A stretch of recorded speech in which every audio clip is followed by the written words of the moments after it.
Il existe trois types de batailles. La première, c'est celle que Dieu fera à votre place, sans vous, sans votre intervention, sans que vous n'ayez quoi que ce soit à dire. Dans Exode chapitre 14 au verset 14, la Bible dit, Dieu combattra pour vous et vous gardez le silence.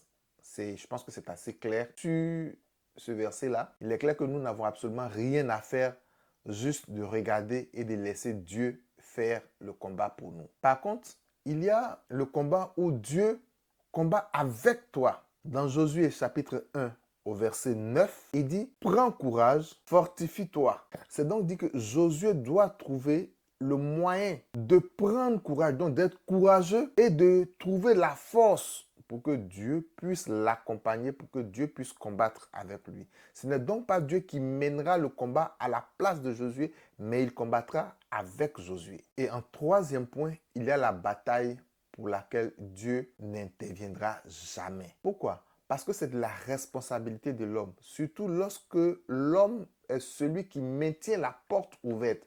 Par exemple, par sa vie de péché, par sa désobéissance, par les rancunes qu'il garde en lui, son refus de pardonner, à cause de son orgueil et surtout à cause des relations toxiques qu'il a lui-même introduites dans sa vie.